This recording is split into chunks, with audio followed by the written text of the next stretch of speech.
Assalamu alaikum wa rahmatullahi wa barakatuh. Muli mutya mugamba mutya mbanirizaako abatulaba bino gye musinzira okubanga mutulaba olunaku olwaleero. Olunaku olwaleero tukomyewo nate ku business mind. Nze IBRAH Mukasa tuli ne chrislule of course buli lwakusatu n'olunaku olwa Sunday tubeera naye ne tutunuulira ensonga mpitirivu nnyo when it comes to business. Olwaleero tugenda kubanga tutunuulira kye bayise mindset in the African setting. Endowooza yaffe, enneeyisa yaffe, endaba yaffe y'ebintu byonna tubizingira wamu awo. Enneeyisa, endowooza, endaba y'ebintu, n'enkwata gye tukwatamu ebintu, na butya bwe tureactinga ku issues. So byonna bitambuliramu awo. Ekigambo mindset kintu kigazimuko. Of course mindset itself kirina effect ku muntu bw'oba ng'olina wrong mindset about something era kirina we kikukoseza. Bw'obeera ne good mindset about something era kirina w'okifuniramu. Akadde kano kansabe Chris abuze ku balungi abatulaba tutandikirawo. Abalungi abatulaba twagala okubaaniriza n'okubabuuzaako beebale gye batuusizzaako engalo. Allah yeebale kubasobozesa ne mubaako ne byemutuukako naddala babadde bakamaliriza ekisiibo. Allah atusaasidde n'atuwa ekirabo eky'obulamu ate era n'atuwa n'omukisa. So twagala okukubiriza baganda baffe naddala abali ku mukutu guno ogwa YouTube ng'ate bagoberezi ba diet production oba extra digest mugoba nsonga akanyomero ka business mind oba program ya business mind mweyongerere ddala okugoberera ebintu bino naye temukoma bukomi kubiwuliriza mugezeeko okubiteeka mu nkola kubanga okuwuliriza ebigambo ebiwoomu is almost 70%. I mean it is almost 30%, then 70% the proof is in the pudding. Teekwa okuteekamu oba okubitwala mu nkola kusobola okufunamu. So tubaanirizaako mutwegatte kate era tusobole okusaba okulula bitubaleetedde leero. Okay, tweyanza nnyo tweyanzege. Mwami chrislule, first things first. Mindset kyeki, what is mindset? Oyinza kumenyera otya munnayuganda atulaba ekigambo mindset. Tutandikirawo. Mindset it is a set of beliefs. Ndowooza bwe nkozesa olulimi oluzungu abasinga bayinza okulutegeera. It is a set of beliefs that shape how you make sense of the world and yourself. Ebintu ebikwetoolodde by'oyitamu ebyo ebibinfluencinga okusalawo nga bw'osalawo oba ebikuleetera okulowooza ku bintu nga bw'oba osazeewo birowoozaako gye bayita mindset. Okugeza nsobola okuleeta ekyokulabirako okudefininga mindset. Singa olwaleero njija n'enkuwa emboozi n'enkugamba nti nsanze owa Subaru nga yeetomedde n'owa Benz, mindset yo, that set of belief egenda okuleetera okusalawo. First time omuntu agambirawo aba Subaru bavuga bubi. Thank you so much. Kati yo mindset already tumaze okugiteekawo ne tugiwaako okusalawo okwayo. Kati tegwenda kufaayo kumanya abantu bano bombi ababiri ani abadde mu bukyamu ani abadde mu nsobi. I get your point. Bombi bayinza okuba nga tebabadde mu nsobi nga kkubo liribadde slipale oba embuzi esaze oba omukubo ayina ekimuka kwegamba nga tekuliko ayina nsobi naye ng'ensobi ebadde outside their control. But because of the mindset eri muffe mu bantu kigenda kwanguwa okulowooza nti owa Subaru yabadde akoze eki. So it is that set of belief ekuleetera okusalawo mu bulamu nga bw'osalawo. Bwe nkiza ku side ya finance byebyo ebintu ebikubugiriza ne bikuleetera okusalawo nga bw'osalawo wadde nga unconsciously oyinza okuba nga si kyoyagala kukola naye neweesanga nga bw'otyo bw'okoze eki bw'osazeewo. So mindset kyekyo. Of course tubeerawo buli lwokusatu n'olwa Sunday era nga program eno eteebwamu ssente aba logical motivators basange ku kibanja kya internet ekimanyiddwa nga www.logicalmotivators.com. ate era still ne tuteebwamu ssente aba caplog caplog caplog financial consult bano bategeera bya nsimbi bajja kuwabula mu byensimbi. case in point, if you salary earner, bano bajja kuyamba okutema atema batunulire enfulumya yo n'ennyingi zaayo at the end of the day. So couple of financial consult ne logical motivators basangibwa ku Nkuruma Road, ekizimbe kimanyiddwa nga Uganda Cooperative Alliance Building, emabega wa Orient Bank ne mabega wa Uganda House. Yeah. Thank you. Omwaliro ogwokubiri ekisenge 302C. Thank you. Okay, njagala tutunulire ebika bya mindset, types za mindset, tutandikirawo. Kakati bwetujja on the African continent, Yeah. era in the African setting, ogenda kuzuula nti ebiseera ebisinga ndowooza kantwala omukisa guno abantu baffe bano baga nti show yaffe ereme kulabika nti tulinga abali mu class, naye ate era kirabike nti tuli mu kuyiga, ebeera entertaining naye ate era nga tuli mu kuyiga. Kati in the African setting tulina ebika bya mindset bya mirundi ebiri. Tulina ekika kye bayita fixed mindset. Mu fixed mindset muno mulimu ebintu ebyekuusa ku okusalawo kwe wasangawo nga tokuyinaako kyakuteesa kwonna oba nga toyina kyoyinza kukukolawo naye nga mindset ogisanzeewo.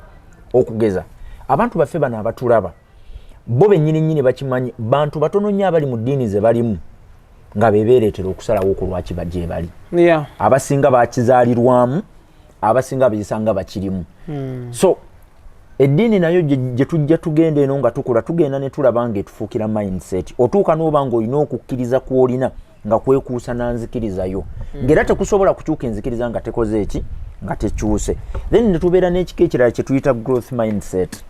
Mu growth muno mubeeramu prospects z'okuba nti omuntu alowooleza mu possibilities nti ekintu ABCD bisobola okukyuka ne bifaananako obulala, oba n'ayawukana ku mugendo gw'abangi ekintu kye babadde bakkiririzamu ne weesanga ng'akoze ekiki ekirala. Okugeza mindset eri in the African setting eri nti actually chronology bweti bwetambula. Bwe bamala okukuzaala nga bakubatiza amannya abiri, ery'eddiini mwova nga bakuwa n'ery'ekika. Omuntu agenda kugamba nti eyo culture it's a norm, yes, but it is a mindset in one way or the other. Bw'omala okuvaawo ne tujja ku mutendera oguddako nti chronology eri nti oteekwa okugenda mu pre-primary oba mu nursery school. N'obeeraawo bwe tuvaawo ne tujja in the African setting mu education system yaffe etatukkiriza kulowooza wabula nga etukubiriza okukuraminga oba okukwata oba okufuna ebikwate bye tusobola okuddamu ne turecyitinga. Bwe tuvaawo ne tujja ne tugamba nti omuntu amaze okusoma amaze okutikkirwa kiki ekiddako awo kubeera kunoonya mulimu so si kutandika mirimu, kubanga education system bagidesigninga nga si yakutondawo mirimu wabula yakutondawo banoonya mirimu. Bwe tuba mu kunoonya emirimu bwe tumala ogifuna tubeera mu kuwasa mbaga, kugenda kugattibwa. Bwe tumala okugattibwa kuzimbayo kayumba, bwe tumala okuzimba akayumba ekiba kiddako awo okuweerera abaana. Bwe tumala okuweerera abaana ekiba kirinze awo tuba tulinze kufa, biba biweddeyo. Eyo chronology eya African setting ye mindset mweri. Kati growth mindset buli muntu yenna ayawukanye n'ekyo kyemmenye. Ozaaliddwa ne bakubatiza amannya ne bakuteeka mu ddiini ey'abakadde bo gye baagala so si ggwe gy'oyagala. Bwe bamala okukuteekayo ne bakutwala mu ssomero lye baagala so si ggwe ly'oyagala.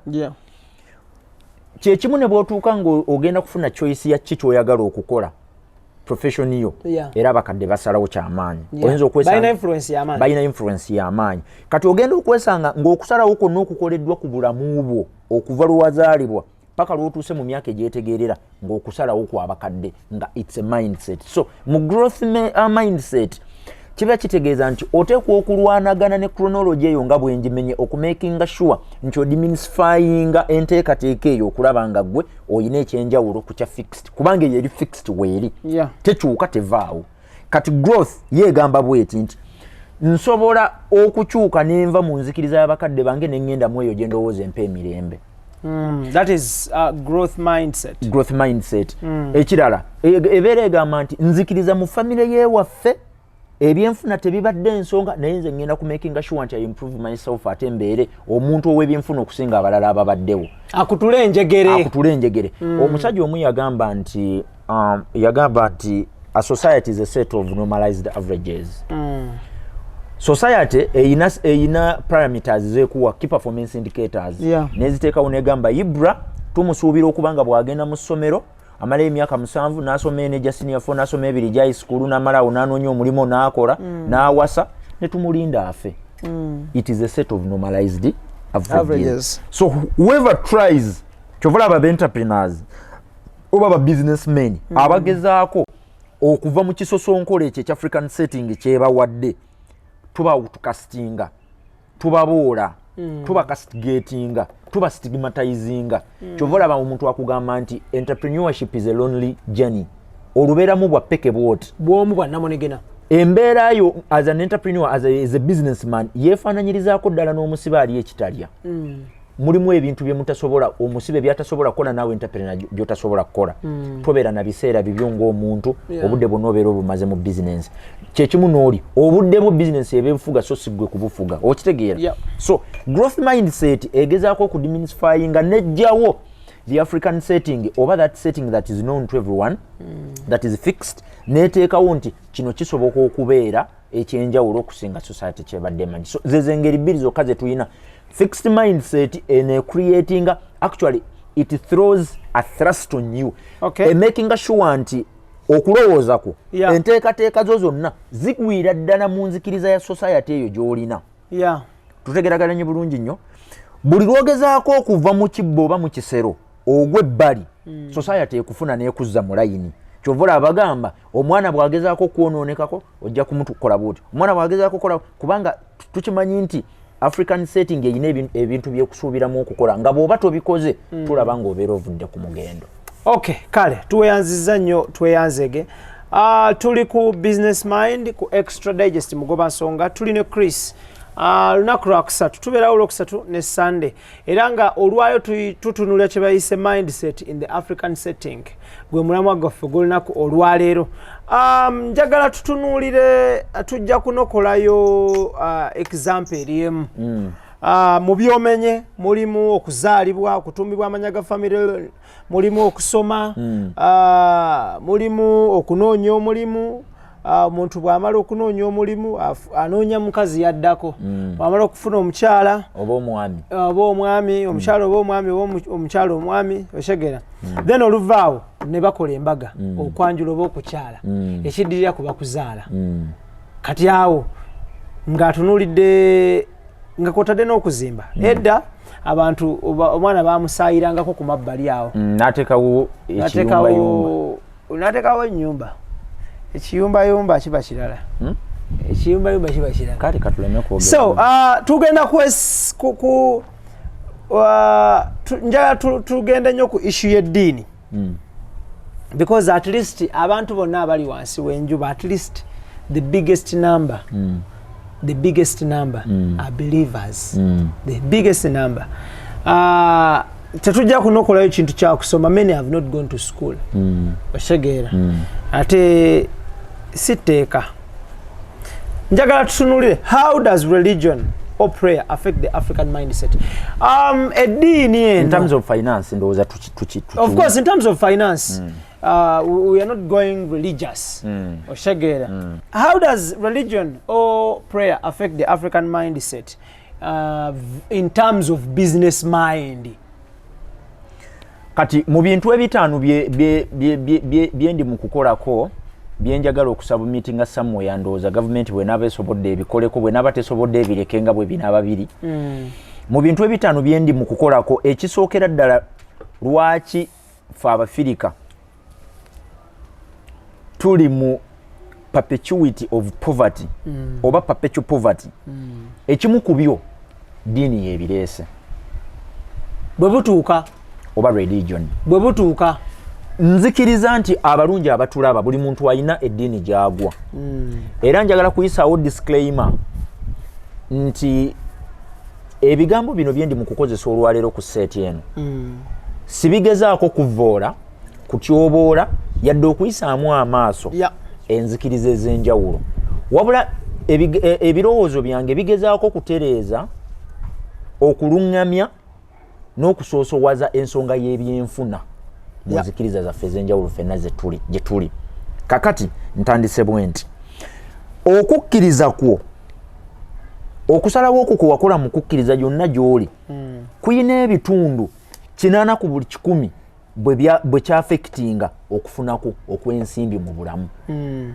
Okusooka ffenna tukimanyi bulungi nnyo nti tukkiriza nti amasinzizo ag'enjawulo gagezezaako okusiga ekifaananyi nti omuntu tasobola kufuna n'abeera spirit at the same time. Era tulabye enzikiriza nnyingi nnyo ezivumirira abantu abaagala essente okusinga ku bannaabwe nga bayisaawo oko oluusi n'ebyawandiikibwa nga bigamba nti okwagala ebintu y'ensibuko y'ebibi ebingi so nga ate tetwajja nabyo ku nsi kuno kwe tugenda okubireka. Amina. Kati omuntu bw'omala omuyisizaawo vaasi eyo olunyiriri olwo bw'abeera teyeekuŋŋaanyiza kwenyweza waali yeewunziko ebyensi abitadde avundikira lukyolo.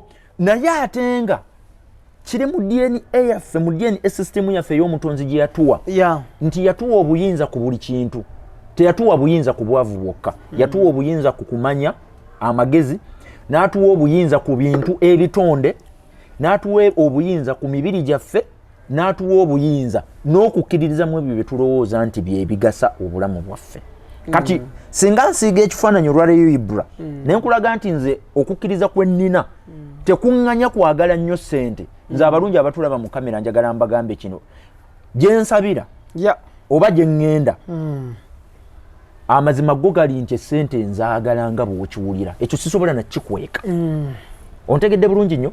Era engeri yokka gye ndowooza gye nsobola okuddizaamu abantu abandiraanye. Waliwo omukyala ennaku ezo gwe nali njogera naye ne mugamba ngenda kusabirako okwobe bulungi, yali mulwaddemu. Nangamba kale Esaala nali badde njeetaaga naye obuzibu ka ssente mu ddwaliro sirina bwenvaayo. Ne mugaka so nga kitegeeza Esaala yokka temala. Ne mugaka nkusabireko okwo oba oli awo omutonzi ayinza okunsaasirira n'ayitira mu bantu abalala. Naga nedda nsabira nina akasente nkakola ki nkeetaaga. Kitegeeza ebintu bino ebibiri bisobola otambula omulundi gutya Esaala n'okufuna. Tuleme kulowooza nti omuntu bw'obeera mu Katonda nga weekuttemu nnyo ng'essunna nnyingi nti tosobola kufuniramu ate. Mu Katonda mwe tuteekwa okufunira. So beliefs oba enzikiriza eno gye tubadde tulina ennaku zino abasumba n'abantu abalala gye bayimba abamu sigambye bonna ereetera omuntu okulowooza nti tosobola kubeera in an abundant life ng'akasente okafuna mu bungi and at the same time ng'oli spiritual oba ng'omutonzi wo omutegeera bulungi nnyo.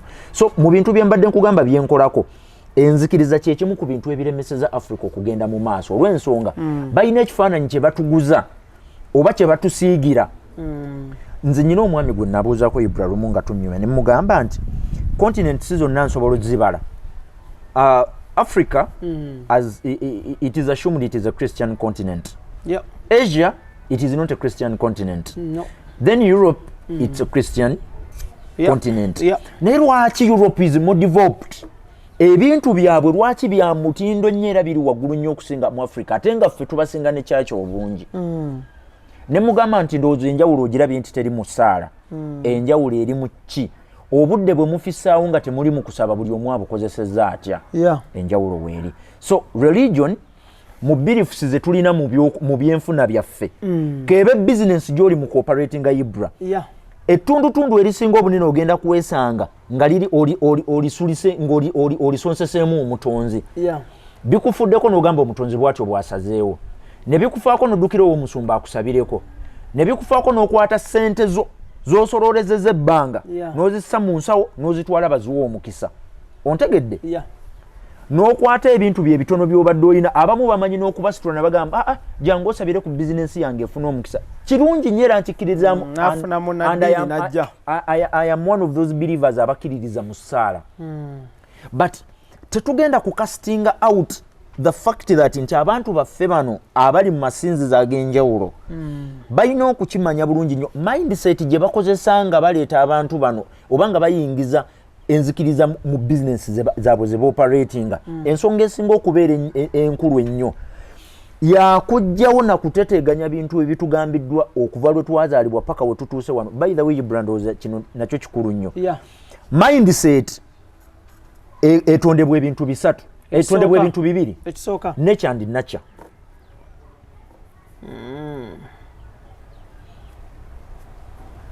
Okay.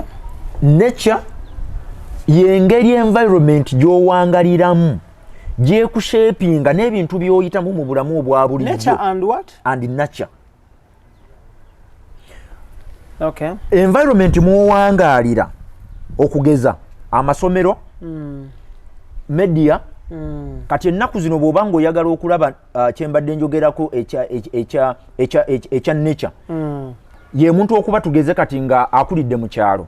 Mindset y'omwana w'omukyala TV agiraba omulundi ogumu omwaka tesobola kubeera ye mindset y'omwana w'omu kibuga alaba ebintu ebyenjawulo. Omwana w'omukyala ayinza era nze Mukama ansaasire newe nabeerera mu kyalo nyina ebintu bye nawakaniranga bwe natuuka mu kibuga ne mbiraba ne nga naye nali kooki. Ekyokulabirako. Bajja kunkuba nnyo. Okay. Atuli ku Extra Digest mugoba nsonga Ibrahim gemanya gange tuli ne mwami chrislule. Nice juice. The maker of the juice is on point. The maker? The manufacturer. The operator. The creator of juice. The author of the juice. Kanyongere nawo. So you can choose the best word. About what manufacturer or maker or a producer. The producer. All right, Tony said Davulia. So tulina chrislule mindset yeno actually tell applicable only on Africans. It applicable in human nature. Chiri mu buntu. Case in point kati ngenda kuanza example nange. Mindset y'abazungu balowozesa nti buli muddugavu tategeera. Otegeera. Mindset y'abazungu ebalowozesa nti buli agenda okusaba visa agenda kulaalira ewaabwe.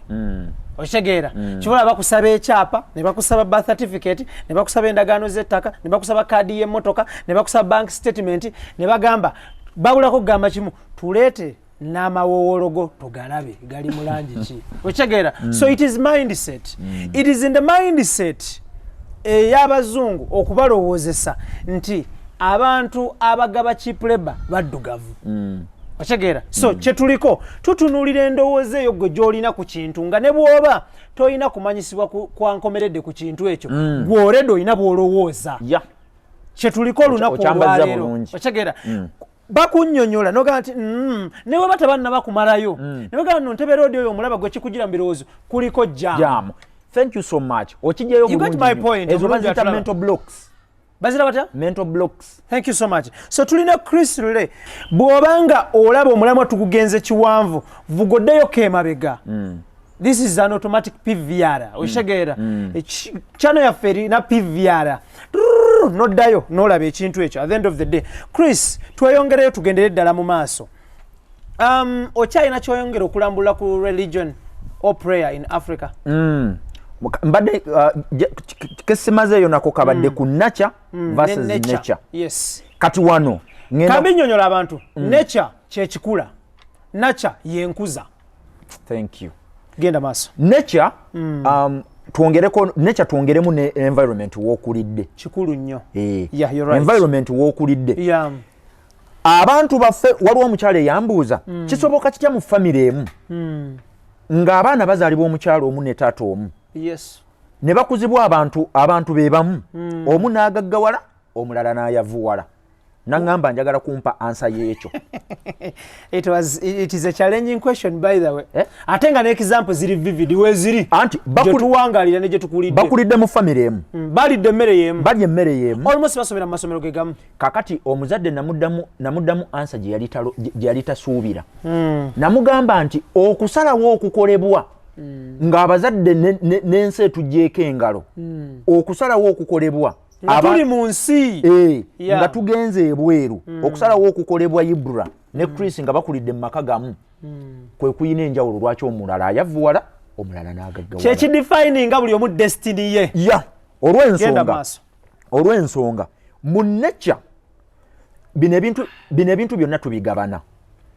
Content gwe tukonsuming okuva gye tusomedde y'omu oluusi essomero tukozesa limu. Syllabus ze zimu. TV tulabeemu. Okuva ku makya ne bannange Katonda yakola Uganda. Katonda yakola Uganda. Kisobola okkikkiriza nti TV station zizaffe ezawano okuva ku makya paka enjuba kuziba bwe baggalawo. Programu zizifaanaganya. Ekizaawula mannya Lugamba, sports, breaking news. Ale TV za Uganda bwe zikola. TV zonna mu Uganda buli Sunday babalagambaga na mikolo. Kwegamba neewunya awandiikira Uganda script omanyi lwaki? Ninda olunaku lumu bwe ruti lwendiraba abantu bano bataano nga batudde ku seeti emu batuwa principles butya bwe baakola essente nga bwe bazirina.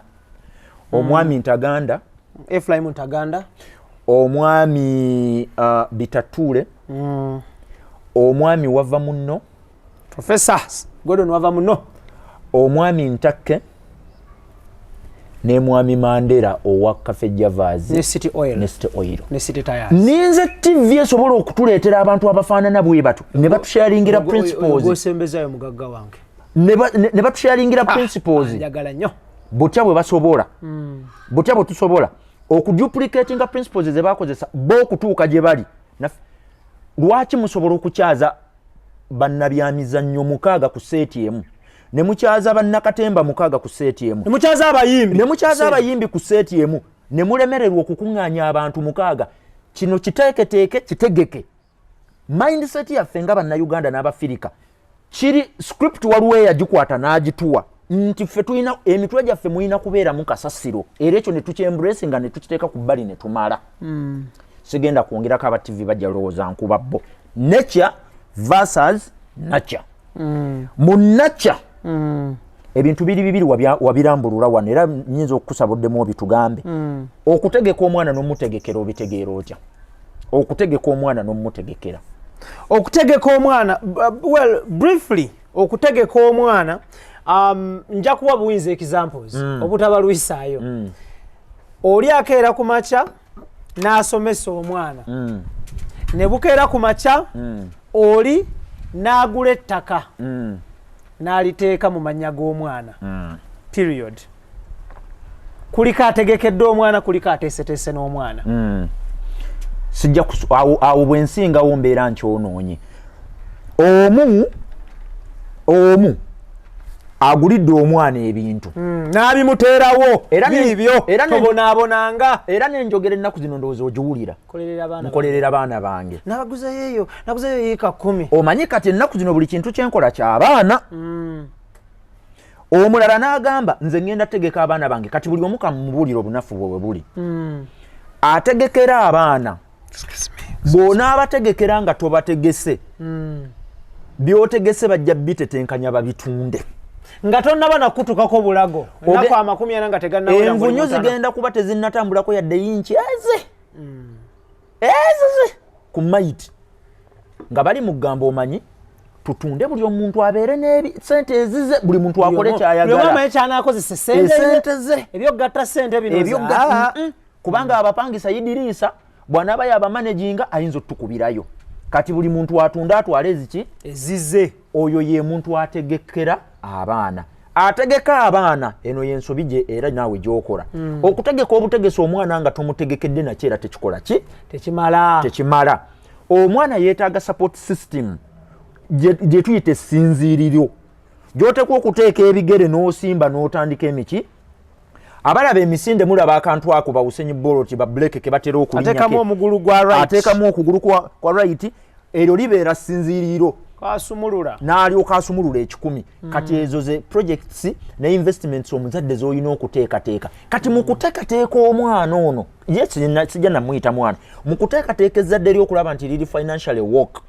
Obuvunaanyizibwa si bwa abantu basatu kubanga mmwe mububalekera. Obuvunaanyizibwa mubulekedde Facebook Mark Zuckerberg. I get your point. Obuvunaanyizibwa ne mubulekera amasomero eno bye tusoma mu ssomero kambi bagamba abakadde anti mwe mwavaayo dda. Eno tusoma Timbukutu Why did Said transfer his capital from Muscat to Zanzibar? Why did Vasco da Gama leave from Portugal to come to Africa? Echirala. Why did Mansa Musa assassinate his rival? Echirala. What made the West African history kusoma kwaffe kati njala awo ne bakongererako nti who discovered Lake Victoria. Twongerako ko n'ebirala. What are the effects of Maji rebellion to the economic development of Kenya? Assess the Magi rebellion. Discuss. Ekibuuzo ekirala. Napoleon was a green snake in a green pasture. Discuss. Abaana abo. Kakati omwana asomye ebintu ebifaanana bityo. Nga gwabo bomulekedde bamubangule mu byenfuna.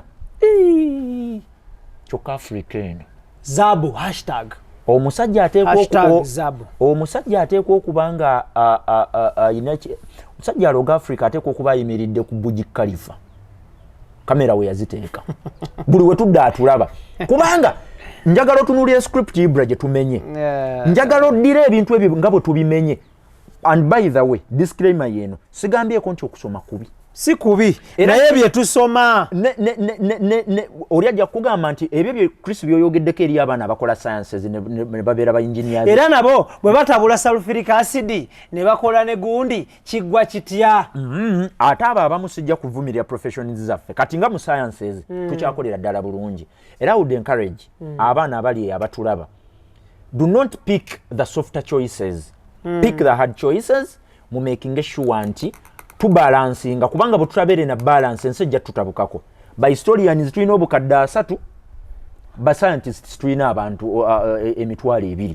So abaana baffe bana abakadde mbagamba bwenti mukubiriza abaana okusobola okumakinga sure nti abaana bajja bulungi nnyo mu nteekateeka za gavumenti ez'okulaba nti tugaziya abaana abakola sciences. Eyo sizina kyenzoogerako, ba doctors balungi nnyo, ba engineers baffe balungi, ba surveyors baffe balungi, ba electricians baffe balungi, n'abantu abalala bakola. Naye mu choices zonna ze tukola tuleme kulekera buvunaanyizibwa amasomero gokko okulowooza nti abaana kubanga buli egana abangula n'okuteekateeka abaana mu professionals zonna eziri mu Uganda kye tuteekwa okwongerako mu byonna ojja kwesanga nga Ben Carson Ben Carson ndowooza yewa ayina eddwaliro bayita Hopkins Hospital oba is it New York abasoma akatabo ka think outside the box zemanyi Ian Kiraka oyo wa IHK omwami yo Ben Carson bw'ogenda okwetegereza ebintu bye babadde akola is a celebrated doctor oba is he a neurosurgeon bw'atyo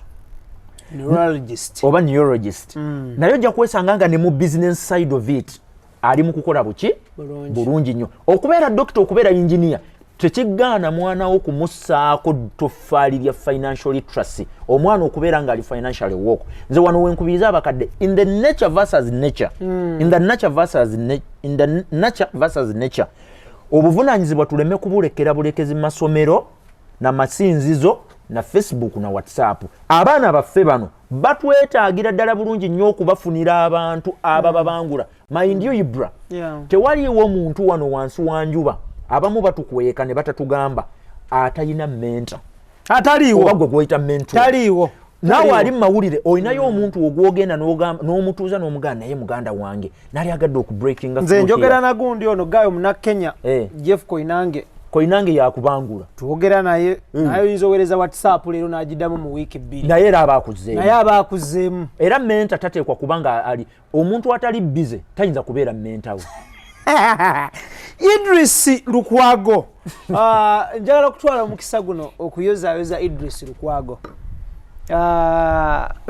Kongs my brother. Nkyusa mbwent because yatudde ku ludda luno.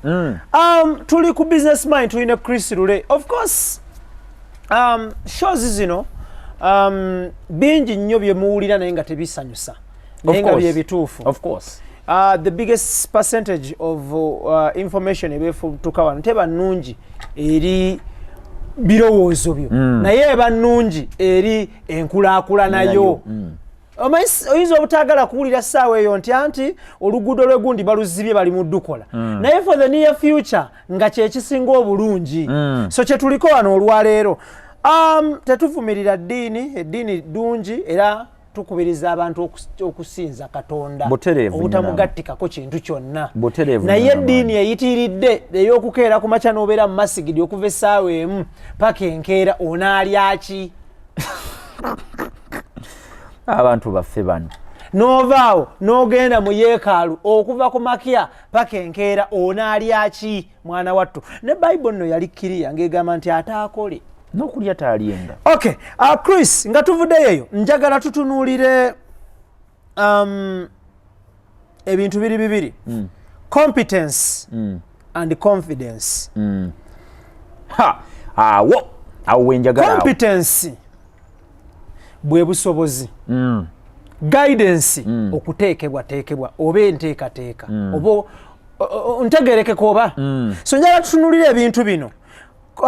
Ekibuzo wali kyambaza bwoti confidence no competence butya bwe byaffectinga mindset. Thank you so much. Era kyembaddeko confidence ne competence butya bwe bikosa endowooza yange. Gw'obitegedde otya ebibiri ebyo so kompe opinion yange competence bwe busobozi confidence kwe kwekkiririzaamu. Thank you so much. Kati binyonyonyolemu omulabi wa ebiseera bisinga osobola okubeera nga oli mwana alina talenti esamba omupiira nga ne bato banno ku kyalo n'abakulukulumu mu myaka bagamba omwana oyo amanyi omupiira naye ng'obutekkiririzaamu buli kiseera odda mabega eno bwoti naye bakugamba nti jangu okoonemuko ogamba kyokka naye ng'abakulaba balaba oli competent enough naye nga gwe tewekkiririzaamu.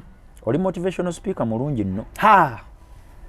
Oli motivational speaker waliwo omuntu gwendabye ku social media awo ng'agezaako okubuulirira abantu ku kulabirira abaana abakyala n'ebigwa mu kkowe eryo naye nga apreachinga wine n'amala n'agira bw'ati apreachinga wine n'anywa bino ebyayeera n'anywa amazinga mangi. So anyways so Chris, that is my take. Awo wenyini wobadde wembadde njala okubaweera example omwami Dr. Miles Monroe nga tannafa waawo oyo bannange omusajja we Bahamas yali ku bizinga ebyo Bahamas bamuleeta ne parliament ya Uganda yamukyazaako wano najja n'agiwa one of the most thrilling bw'ogamba nti wa Bahamas olinga agamba abantu kati ndi kibuye waawali katwe omwami oyo alina omuntu gwe yakyaza mu kyaki ye n'abuulirira abafumbo butya bwe basobola okubeera nga bali mu maka amalungi bw'okwata omukyala bw'okwata kino obeera successful ne wayita emyezi egya esatu omwami n'ayawukana ne mukyala we kyokka yaleka abaguzizza n'obutabo mu kyaki y'omu n'omwami yaleka abaguzizza obutabo tonesenawulya nga nemulayibulale babujjuzzaamu buti abantu bakyagula era sales zaali waggulu. Miles n'akwata akasimu n'amukubira n'amugamba taata ndabye olupapula lw'amawulire ng'omuntu omukulu gw'okulembedde bagamba oyawukanye ne mukyala we kituufu si kituufu koye omwami naga kituufu naye kankubulira ensonga lwaki namugaa ensonga sizaagala tompa nsonga kasita ogambye nti mwayawukanye ebitabo byo bye watuguza byonna tugenda bikumako omuliro olw'ensonga tosobola tuguza kyotasobola kubeera. I know. Bw'oba toyina ensobi gye tukola bw'oba toyina sente onyumiza ngamba otya nti principles zo zonsomesa okufuna sente zinaakola nga toyina nga gwe mwennyini tolina. You don't have the moral authority to talk about money. Tolina oli tusomesa marriage ng'obubwa obufumbo bukoze eki bwasasika era gana tenafuna independence. Mbadde nkumalirayo akasitole Miles yamugamba nkusindikira akatabo kopi yo yennyini gye wawandiika ogisome kuyamba okuddayo okwagalana ne mukyalawo kuba gwe wabiwandiika. If you cannot consume it then don't sell it to us. If you cannot consume your content do not sell it to us. Tetukyetaaga kuba gwe tosobola kukikozesa. Good one. So tuddeyo ku kibuuzo competence and confidence mu mindset. Ngenda kubuuza ekibuuzo eno leero kati gwe motivational speaker olowooza lwaki tufuna nnyo abakulembeze abali incompetent because of their confidence. Soko kiddemu olowooza lwaki tufuna nnyo abakulembeze abali incompetent? Obukulembeze sitegeeza mu church, I mean sitegeeza mu bya gavumenti, ebyo siriiyo wonna. Siriiyo. Nze ndi mu business companies n'obukulembeze obulala. Leadership is not only in politics. Across the entire spectrum. Why do you think we have incompetent leaders with confidence? Golowooza ki ekireeta ekyo? Simanyi. Nosanga abantu abatagwanidde kutukulembera naye nga be batukulembera olw'okwekkiririzaamu.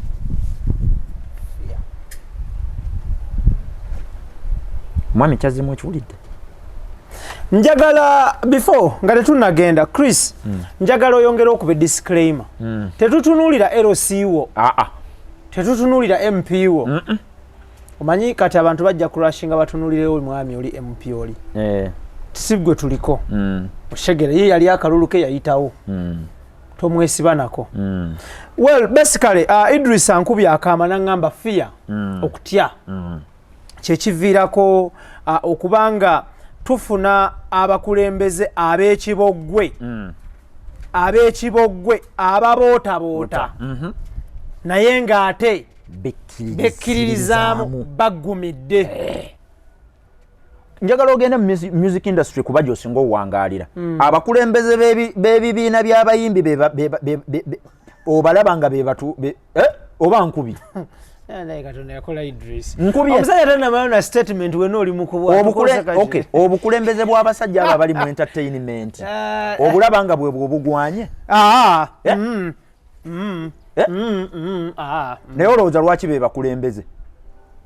They are confident. Bakakasa. Thank you so much. Ngarandise wali okuba kye bayita tabbulu okutabbira. Oba kyekyo Idris yeshi. Nalaba omusajja mbuye mukulembeze w'abayimbi ba gospel nga sina luyimba lwe mmanyi.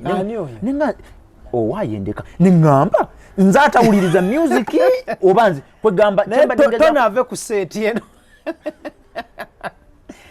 Don't ad-lib Tony Senawi. Kyembadde ngezaako okutegeeza IBRAH. Ekigambo Mike. Tetumenya mannya g'abantu. No. Atananga. No, no. Ngamba we waffe mu kiyinde emityana.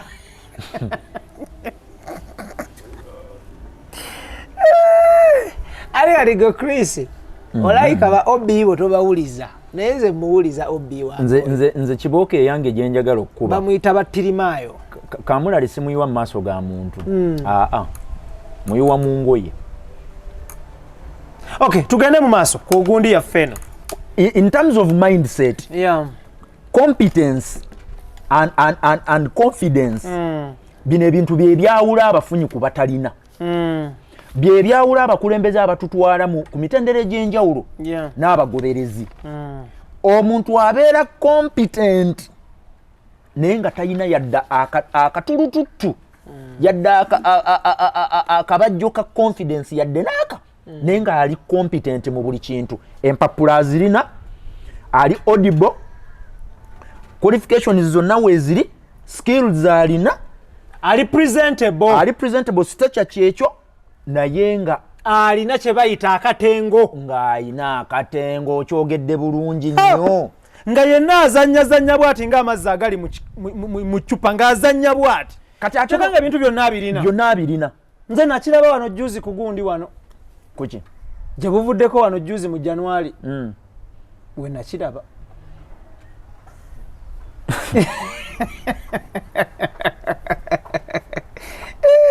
Ya Rabbi. Subhanallah.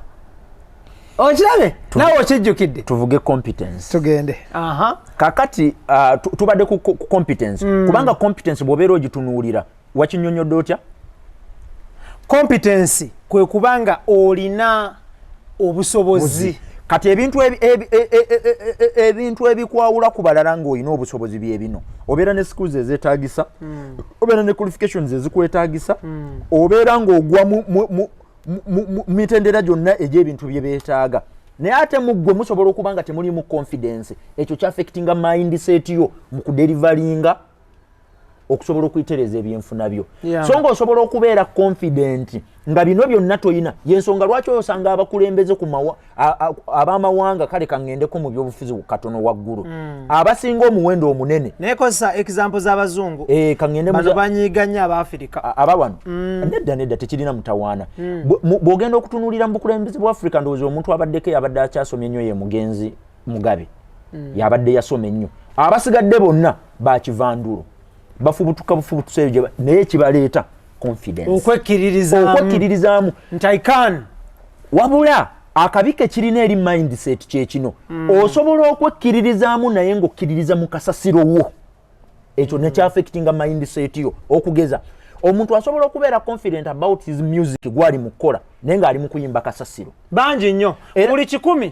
9 era nga n'abantu abamupika n'abamuwaga nze ngamba nnyo abantu nina emboozi gye ntera okulya by the way naalibadde saagadde genda mu entertainment but simply because it is an industry by the way ndowooza I want to congratulate the entertainment industry yemu ku industries ezisinze okusaka akasente okukajja emitala w'amayanja okukaleetawa naddala nga tuyita mu bayimbi baffe ekyo kituufu bakoze nnyo kati ekikulu kyalibadde nti tuleme kupikaapika na kuwagaawaga abantu bali mu kukola bubi we twalibadde tubagololera okugolola ate tekitegeeza kuvoola ontegedde bw'olaba ekibi kyogereko abasajja abanigeria si mu ngeri etyoboola naye mu ngeri ery'obujekitivu abasajja abanigeria buli lwenda bakuseetiza mu mwezo nga mutuddeko batera okubagamba mbu tebamanyi kuyimba oŋŋamba otya nti omuntu tamanyi kuyimba nga wano omusajja Banaboy yakakola music album n'agiteeka ku Spotify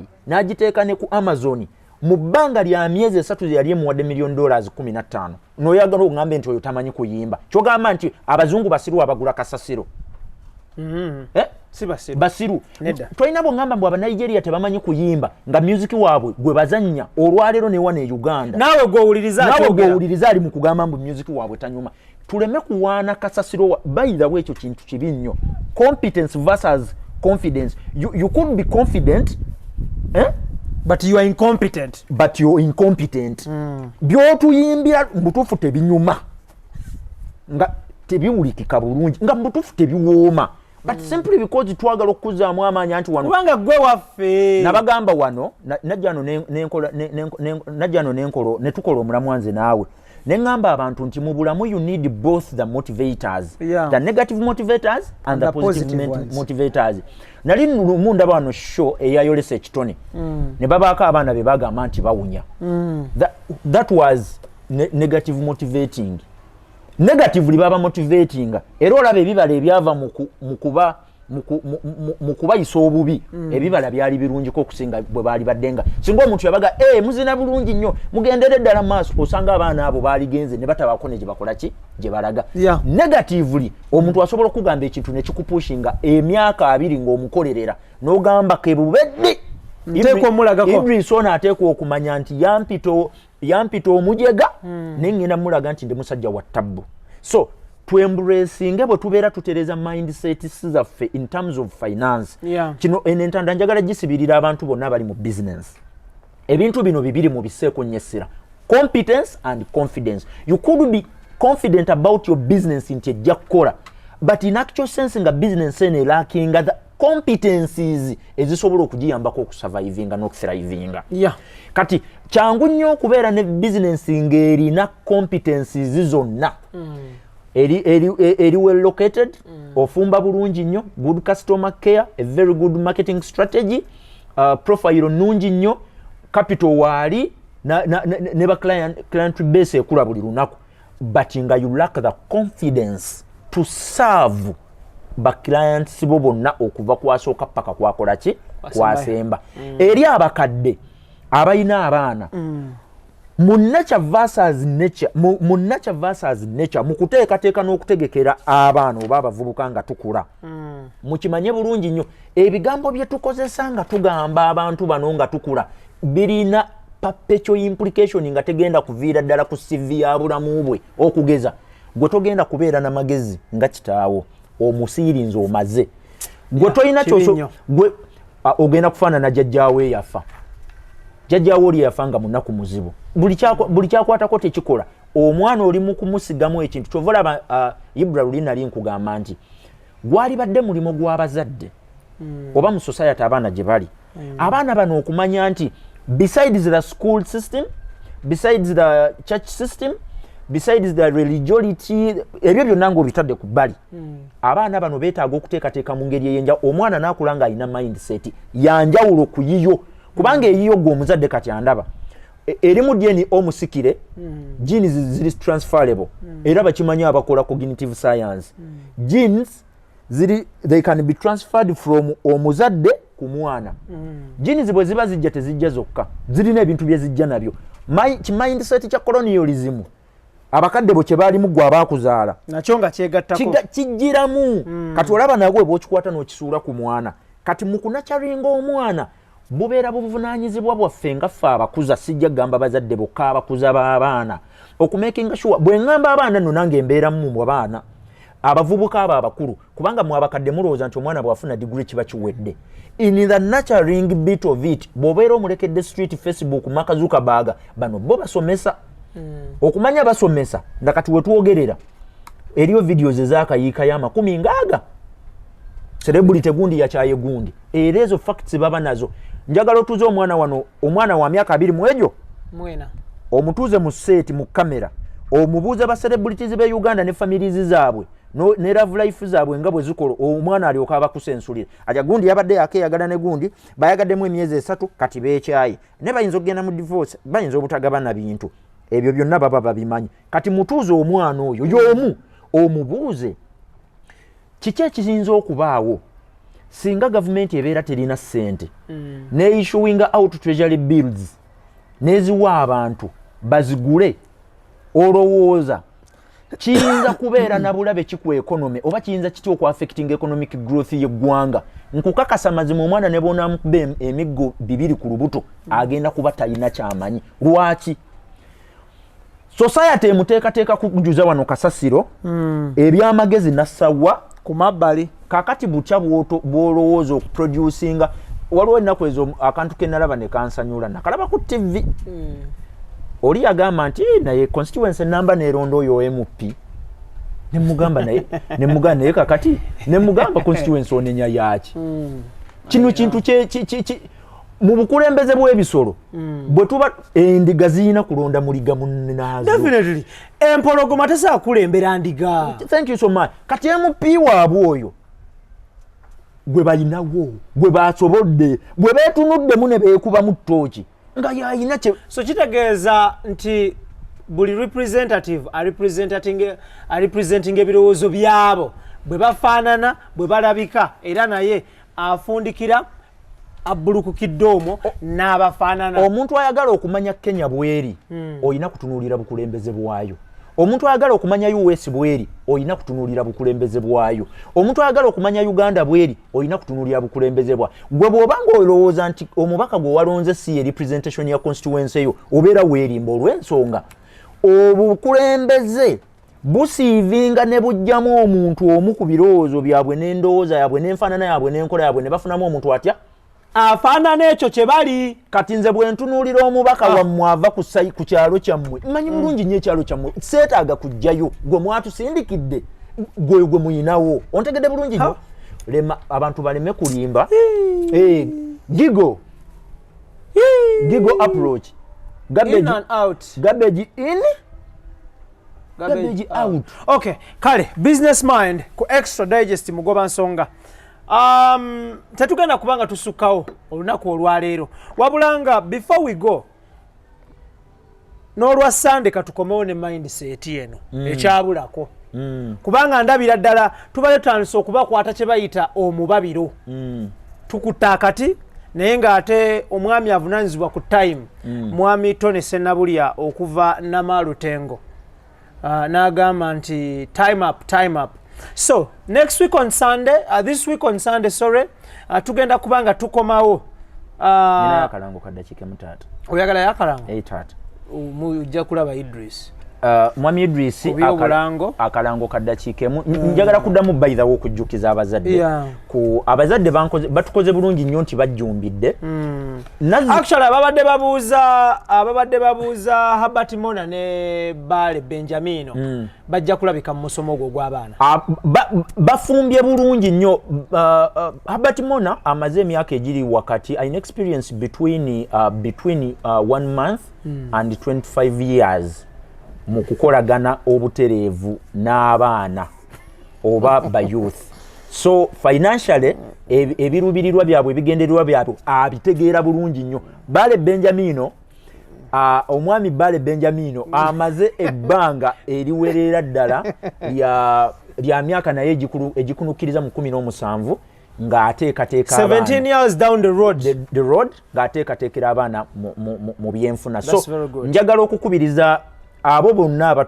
abatwesigisiza ne mukkiriza mutuwe abantu bano tubabangule mindset eno gye tubadde twogerako wano tekoma bukomi kijja kusanyula nnyo naawe ng'olina omwana ng'ebintu by'ebyenfuna abikuba kannabwala abitegeera kinnawadda ng'abifuna n'okusinga gwe bw'obitegeera kijja kusanyusa ng'omwana ayina perceptions bbiri oba side bbiri zombi ezaki eza coin ng'ayina side A ne side B ng'omwana avudde mu offense ng'avudde mu defense gyaka amataala kendeeza amasannyalaze tolya nnyo teweejalabya naye ng'ali mu offense saving versus multiplication of money butya bw'asobola okutereka ate butya bw'asobola okukubisaamu ebyenfuna bye nkakasa nga IBRAH omwana ali mu myaka between 13 to 22 singa omwana ono akula ng'amanyi nti sente si defense yekka kubanga wano by the way ndowooza